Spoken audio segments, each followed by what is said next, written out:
Queridos irmãos, bom dia a todos, graça e a paz do Senhor Jesus. Convido os irmãos a abrir suas Bíblias em Romanos, capítulo 12. Romanos 12, versículos 4 e 5. Romanos, capítulo 12, versículos 4 e 5.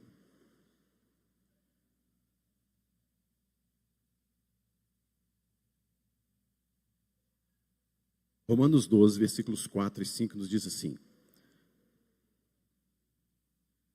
Porque assim como num só corpo temos muitos membros, mas nem todos os membros têm a mesma função, assim também nós, conquanto muitos, somos um só corpo em Cristo e membros uns dos outros. Amém.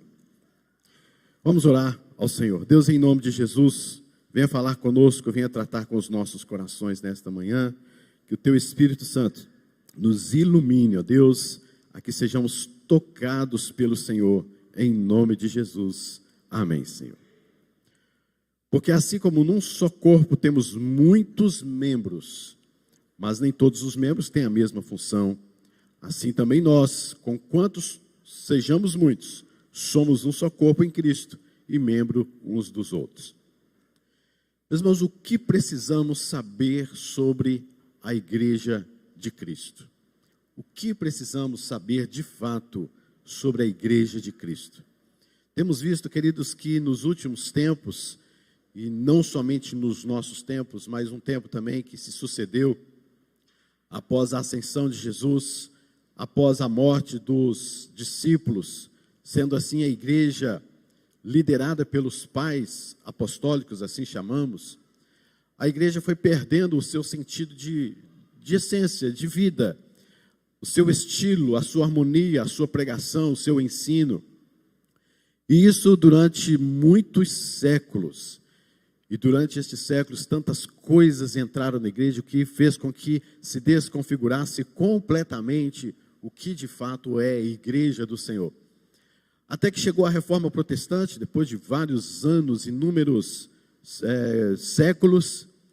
E ali então nós vemos a Reforma Protestante acontecendo, que foi exatamente uma volta às Sagradas Escrituras. Um dos primeiros temas é exatamente este, somente as Escrituras, uma volta às Escrituras, e então a igreja soube novamente o que de fato é a igreja, baseado na Palavra de Deus e não baseado naquilo que muitos homens pregaram durante muitos tempos, levando a igreja a se autodestruir, e não existindo mais, de fato, a Igreja do Senhor Jesus Cristo. É claro que em todos estes anos, como também assim era no Antigo Testamento, existiam sempre os remanescentes, existiam sempre aqueles fiéis que oravam, que não concordavam e que buscavam em Deus a sabedoria, a iluminação para conduzir a sua igreja, ainda que a igreja estivesse naquela situação. Temos visto hoje, queridos, que a igreja quase que da mesma forma, se é que não podemos dizer da mesma forma, ela também está se perdendo no decorrer do tempo em relação à sua essência, ao seu modo de viver, às suas doutrinas, aos seus ensinamentos. E ainda hoje nós temos alguns fatores que contribuem rapidamente para com essa questão desta aceleração em se perder a essência da igreja. Uma delas é a própria mídia, onde hoje você pode ouvir inúmeros pastores, ou pregadores, ou coaches, ou líderes, que falam coisas e que nós, já nos desprendendo da raiz doutrinária, já nos desprendendo daquilo que de fato é a palavra de Deus, nós achamos bonito, achamos legal e trazemos aquilo para o nosso coração. Então, de uma forma muito acelerada, a mídia também tem concorrido para isso. Imagine se o que nós tivéssemos hoje, ou melhor, o que nós temos hoje, se os tivéssemos antes da Reforma Protestante, durante aqueles séculos ali chamado Idade das Trevas. Imagina como não seria, como não promulgaria tantas inverdades, tantas mentiras, tantas falsidades em relação à igreja. E hoje também, queridos, nós não podemos fechar os nossos olhos de que membros da igreja, de que a igreja, de uma forma geral, tem perdido sim a sua essência, mas louvamos ao Senhor, porque Deus sempre deixa os seus remanescentes. Sempre tem aqueles que dizem não, que têm realmente Cristo no seu coração, que foram regenerados, chamados. Mas nós precisamos saber algumas coisas acerca da igreja de Cristo. O primeiro lugar que você precisa saber sobre a igreja de Cristo é que nós fomos predestinados antes da fundação do mundo. Nós fomos predestinados antes da fundação do mundo. Há um desentendimento muito grande sobre esse ensinamento na palavra, sendo que esse ensinamento é muito claro. Há muitas pessoas se debatendo contra isso, desnecessário, porque o que está na palavra de Deus é apenas para nós obedecermos. Há muitas coisas na palavra de Deus que nós não entendemos, e até mesmo poderíamos pensar assim, puxa, mas é desse jeito? É a palavra de Deus. Mas o fato é, você pode ler aqui, pode ouvir outro pastor acolá, você pode ouvir outro ensinamento, mas o fato é que a palavra de Deus nos diz que nós fomos predestinados antes da fundação do mundo. Efésios 1, versículo 11, nele digo, no qual fomos também feito herança, predestinados segundo o propósito daquele que faz todas as coisas conforme o conselho da sua vontade. Romanos 8,30, e aos que predestinou, a esses também chamou, e aos que chamou também justificou, ao que justificou, a esses também glorificou. Todos aqueles a quem Deus predestinou, nenhum deles ficará perdido. Todos serão salvos. Então nós fomos predestinados, é palavra de Deus, é Sagrada Escritura. Segundo lugar, queridos, que você precisa saber sobre a igreja de Cristo, é que jamais perderemos tão grande salvação. Jamais perderemos salvação. Uma vez chamados por Deus, pelo Espírito Santo, regenerados, essa obra do Espírito Santo é perfeita. Ela não tem um defeitozinho que chega mais tarde, você tem, que ir lá trocar, você tem que repensar como uma peça, como uma máquina que você compra novinha, e de repente deu um defeito, e você vai ter que trocar. Nós jamais perderemos a salvação. Aqueles que foram predestinados, foram chamados, justificados, e a obra do Senhor é perfeita, o Espírito Santo nos ilumina a tal ponto de que jamais perderemos a salvação. João capítulo número 10, versículos 26 e 29 nos diz: mas vós não credes, porque não sois minhas ovelhas. As minhas ovelhas ouvem a minha voz, eu as conheço, e elas me seguem. Eu lhes dou a vida eterna, jamais perecerão, e ninguém as arrebatará da minha mão. Aquilo que o Pai me deu é maior do que tudo, e da mão do Pai ninguém pode arrebatar. O que nós vemos aqui é exatamente o fato de que é impossível perdermos a salvação. Ninguém pode nos tirar, nos arrebatar da mão do próprio Deus, porque diz o texto, foi eu, em relação a Jesus, o próprio Jesus dizendo, eu lhes dou a vida eterna, e depois ele continua dizendo, aquilo que meu Pai me deu. Então não é uma obra nossa, é uma obra de Deus, e sendo uma obra de Deus de fato, ela é uma obra perfeita, então nós jamais perderemos a salvação. Agora tem aquela coisa clássica, tem aquela perguntinha clássica que muita gente gosta nesses instantes assim de perguntar, pastor, então quer dizer que eu posso fazer o que eu quiser, pecar à vontade, fazer tudo do bom e do melhor neste mundão, e que eu não vou perder a salvação mesmo? Meus irmãos, vamos parar de ficar perguntando isso, em primeiro lugar, porque você sabe muito bem que aqueles que foram chamados por Deus, regenerados, que têm uma nova vida, como que eles terão o desejo de voltar às coisas antigas? Romanos capítulo número 6 é muito claro, responde sobre isso. Haveremos de pecar para que a graça seja mais abundante? De modo nenhum, porque onde abundou o pecado, superabundou a graça. Então vamos pecar mais para a graça ser maior? Não, querido, não é isso. Então você sabe muito bem, e deve saber, que o fato de eu não perder a salvação, porque é feita em Deus, eu jamais terei o desejo, pela obra que o Espírito Santo de Deus fez em mim, de voltar aos rudimentos do mundo, de fazer as mesmas coisas que eu fazia, porque eu agora sou nova criatura. Eu morri para mim mesmo na cruz, ressuscitei com Cristo Jesus, sou nova criatura. Não tem como voltar para uma vida antiga, pois ela já morreu. Terceiro lugar que você precisa saber sobre a igreja é que Deus, então, pegou esses predestinados, os chamou no devido tempo. Há ainda predestinados que não foram chamados, e eles serão chamados, com certeza, através da pregação da palavra de Deus. E esses que Deus predestinou, que Deus chamou, terceiro lugar, Deus chamou esse povo para um ajuntamento solene. Então ele pegou todo esse povo dele, ajuntou num só lugar. E aí que está o que é a igreja, o que faz parte deste plano de salvação. A igreja faz parte do plano de salvação, é a comunhão, é estar uns com os outros, é o corpo de Cristo. Deus chamou então este povo predestinado, chamado para um ajuntamento solene. E aqui estamos, queridos, estamos aqui.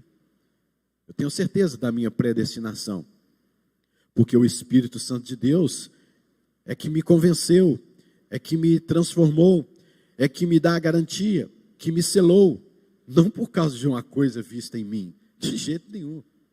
O que eu merecia era era a condenação do pecado, mas para ir para o céu é Cristo Jesus que se fez mérito por mim. Então não sou eu que vou para o céu por mérito, eu vou para o inferno por mérito, mas vou para o céu pela graça. Então o que acontece, queridos, é que Deus nos chamou esse povo para se reunir, para estarem juntos. É tanto que nós deixamos os nossos afazeres e viemos, seja aqui neste lugar, seja na esquina, seja debaixo de uma árvore, seja na casa de alguém, seja onde for. Porque a gente tem que saber que igreja, de fato, não é a construção, a edificação. A gente sabe que é muito bom e precisamos preservar este prédio, mas o fato é que não é o local, mas somos nós. Mas Deus nos deu isso aqui, para nós nos reunirmos aqui e termos este conforto aqui. Coisa boa, olha que graça de Deus, que bênção. E podemos fazer isso também em sua casa, podemos fazer lá um pequeno grupo, podemos nos dividir durante a semana, mas aos domingos, no domingo, Deus mesmo diz, vocês vão trabalhar 6 dias, 6 dias. E o primeiro dia, agora vai ser o dia do Senhor, que no Antigo Testamento era chamado de 7º dia, mas aí tem toda a questão teológica, doutrinária, de aplicações de símbolos, sombras, que nos mostra que hoje nós nos reunimos aos domingos para louvor ao Senhor. Então quer dizer que os outros dias eu posso viver de qualquer maneira? Não, queridos, de jeito nenhum.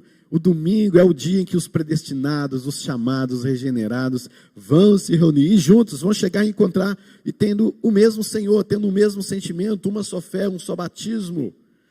E nós nos encontramos aqui com irmãos que sei lá de onde vieram, sei lá qual é a cultura deles, sei lá qual que era a vida do passado dele, mas estão aqui juntos comigo, que também tem um passado manchadíssimo, cheio de pecado. Mas nós nos ajuntamos aqui, coisa linda, né? Somos igreja, somos o povo do Senhor. Então Deus nos chamou para um ajuntamento solene. Todos os que amam a Cristo participam ativamente do seu corpo. Ainda que este corpo, por enquanto, seja cheio de defeitos. Nós nos ajuntamos, e aí que é o problema. Porque quando se junta gente, quando se junta 1 mais 1 já dá problema. Agora imagina quando se junta tantas pessoas, vai dar problema, vai ser fácil, vai quebrar a cabeça, vai ter críticas, vai ter um monte de coisa, a gente vai querer sair da igreja, a gente vai querer fazer outras coisas, a gente não aguenta mais aquela pessoa. A igreja é cheia de defeitos, mas precisamos melhorar isso, precisamos nos santificar para isso.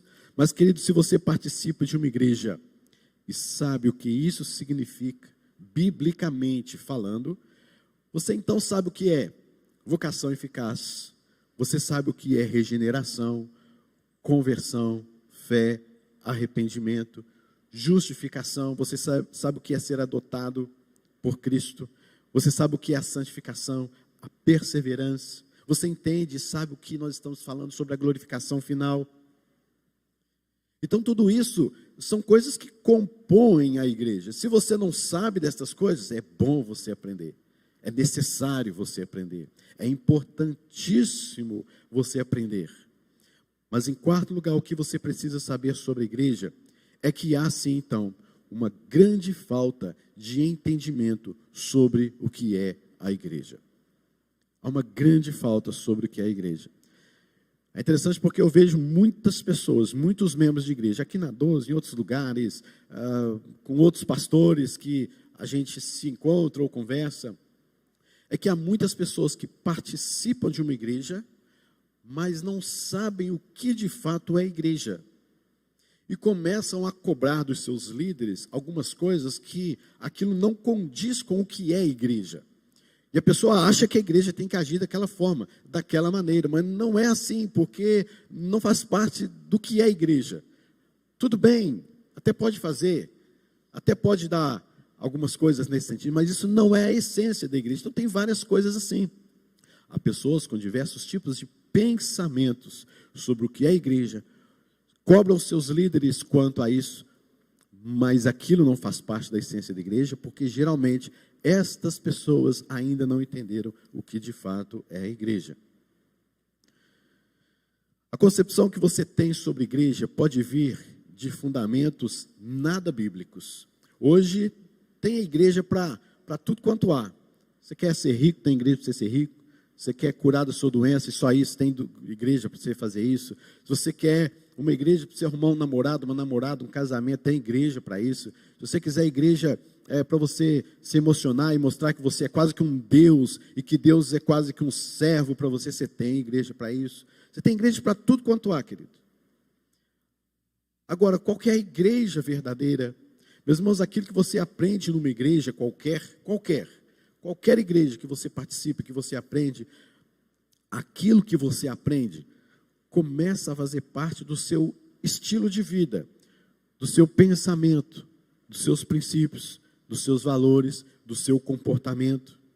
E estas coisas começam a moldar o seu caráter, definir alguns valores para você, porque é aquilo que você aprendeu. Aí se é igreja, então eu vou lá e vou aprender, porque é de Deus. E se é de Deus, eu tenho que agir desta maneira. A palavra de Deus nos fala muito claramente, queridos. Errais por não conhecer as Escrituras, nem o poder de Deus. Repare uma coisa, queridos, que Escritura e poder de Deus estão ligadas. Nós não podemos dizer que eu tenho o poder de Deus sem fundamento bíblico das Sagradas Escrituras.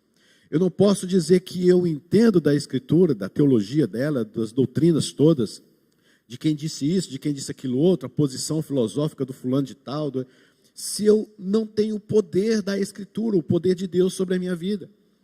Então eu não posso ter o poder de Deus sem as Escrituras, e quando eu tenho as Escrituras, eu tenho o poder de Deus. É o fundamento, é a base para o nosso viver. E isso tem sido um peso, porque nós vemos crentes pensando como o mundo. Como assim aprende as Escrituras, vem para a escola dominical, vem para o culto à noite, faz parte de uma orientação pastoral, de um aconselhamento pastoral, mas vemos crentes agindo como o mundo, pensando como o mundo, tendo caráter como o mundo, um estilo de vida como o mundo, princípios como o do mundo derrotado, condenado, um mundo hostil, um mundo perverso. E ainda tem muitas pessoas dizendo, não tem nada a ver, não é bem assim. A gente tem que aprender a separar as coisas. Separar as coisas? Que negócio doido é esse? Que eu posso pensar como o mundo, agir como o mundo, mas eu sei separar as coisas. Ah, sabe muito bem. É tanto que você continua perdido e caminhando muito bem para o inferno. Muito bem, a passos largos, e achando que é crente. E este é o grande e grave problema que nós temos hoje, queridos. É de nós simplesmente achar que somos crentes, quando não somos, e viver uma vida de crente, achando que está tudo bem, mas agindo conforme o mundo. Então, ser crente é uma máscara. Ser um cristão é uma máscara. É só para você não ser muito bem identificado como um cristão, mas você é um cristão e você age conforme o que você quiser e se esconde atrás disso. Isso é muito fácil, isso é a coisa mais comum que acontece.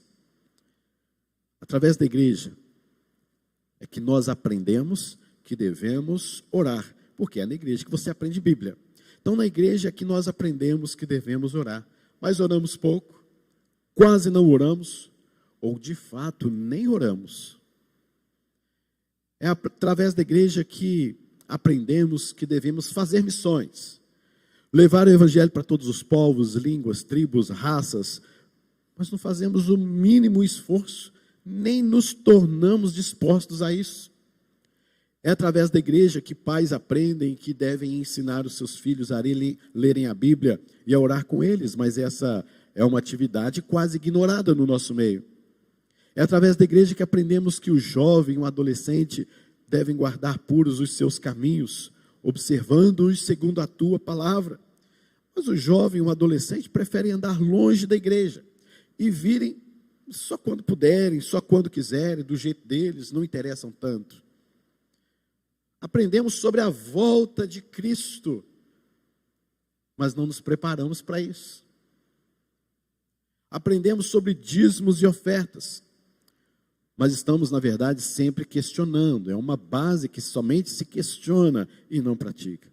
Aprendemos sobre justificação, mas não sabemos as implicações dessa doutrina, sobre vocação eficaz, sobre regeneração, sobre arrependimento, e não sabemos as implicações dessas doutrinas e outras, e às vezes ainda afirmamos erroneamente que a letra mata. O que sobrou então? Sobrou um encontro de pessoas que você gosta, para você falar acerca de coisas bonitas, que você até mesmo aprendeu na igreja, um ajuntamento para você bater um papo, para sorrir, para brincar, para manter contato, para conversar, aquilo que os seus pais fizeram há anos, ou aquilo que você mesmo já fez há anos, e daí entra aquele saudosismo operante, né? Porque na época tal era assim, porque hoje, porque antes, né?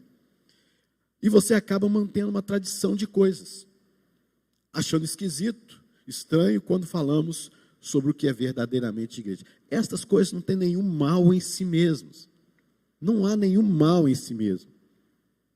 Pode ser isso também. Você pode vir, sorrir, entrar em contato, conversar, ter um saudosismo. Isso é legal, é bom.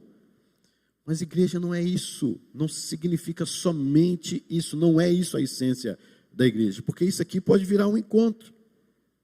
Isso aqui que fazemos hoje, às 9 horas da manhã, pode virar simplesmente um clube, uma comunidade, pessoas que passam perfumes e vestem as melhores roupas e vêm para cá se encontrar e às vezes mostrar o sapato que comprou da semana, que está na moda.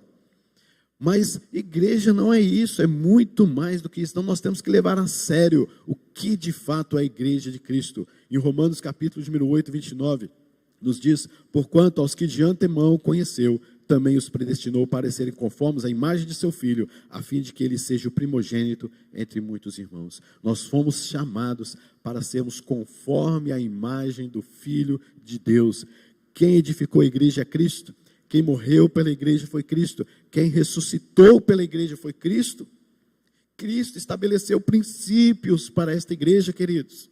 Cristo vocacionou de forma especial alguns para liderarem esta igreja. Cristo vocacionou alguns dentro da igreja para exercitar os seus dons, para abençoar outras pessoas que também foram chamadas, que também foram regeneradas, que estão aqui juntas. O Espírito Santo distribuiu dons. E diz em 1 Coríntios 12, 25, para que cooperem os membros com igual cuidado em favor uns dos outros. Então, queridos, para encerrarmos, o que é a igreja? Eu tentei resumir aqui, fazer um ajuntamento aqui, né, de algumas coisas e gostaria de trazer para os irmãos.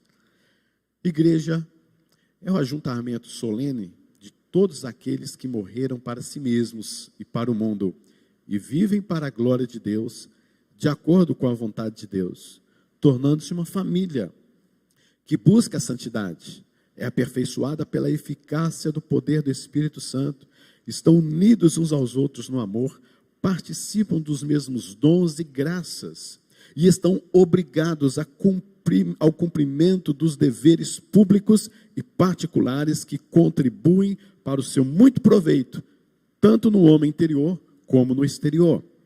Este é um resumo que eu fiz sobre o que é a igreja, pensando na confissão de fé de Westminster, e agora pegando literalmente o parágrafo da nossa confissão que diz: os santos são, pela sua profissão de fé, obrigados a manter uma santa sociedade e comunhão no culto de Deus e na observância de outros serviços espirituais que tendam à sua mútua edificação, de outros serviços espirituais que tendem à sua mútua edificação, bem como a socorrer uns aos outros em coisas materiais, segundo as suas respectivas necessidades e meios.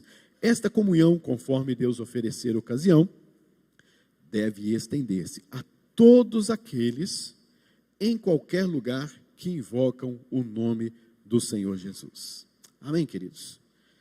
Algumas aplicações para nós. Minha pergunta é exatamente essa: quanto você conhece a igreja de Cristo?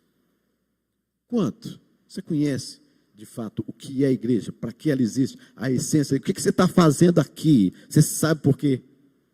O que você está fazendo aqui? O que você vê a igreja hoje? Quanto você tem investido na igreja de Cristo com o seu dom? Eu não vou não vou mais exercitar esse dom não, porque tem uns mais jovens chegando aí, não sei o quê, tem outras pessoas. Queridos, a seara é grande, os trabalhadores são poucos. Você vai passar enxada para quem? Se está sobrando enxada, se está sobrando tanto instrumento, se está sobrando terreno para a gente semear, para a gente plantar, para a gente colher, você vai passar a sua enxada para quem? A seara é grande. E uma pergunta: numa proporção de 0 a 10, quanto você tem praticado e aplicado aquilo que você tem aprendido na igreja, numa escola dominical? De 0 a 10, o sermão de domingo à noite, a lição de escola dominical de semana passada. Nessa semana, de 0 a 10, quanto que você aplicou na sua vida? Um pastor foi procurado por um jovem que sabia fazer interpretação de Libras, como a Juliana faz muito bem aqui em nossa igreja. E ele procurou um pastor, e o pastor, ele perguntou ao pastor: pastor, a gente está com esse projeto, com esse trabalho, a sua igreja é grande e tal, então eu queria ver com o senhor o seguinte: quantos surdos tem na sua igreja? Ele disse assim: 524, que era o total de membros da igreja dele. E são todos surdos. Porque você fala, você ensina, você prega no deserto, você ensina no deserto, não tem ninguém te ouvindo. Às vezes, querido, sinceramente, eu vejo daqui do púlpito assim, pregando, falo, gente, parece que tem ninguém me ouvindo, né? Aí você chega aqui e tal, saiu, foi para a escola, vai para almoçar, vai encontrar com alguém, vai almoçar, acabou, passou, não tem mais nada para aplicar. Que Deus tenha misericórdia de nós, em nome de Jesus.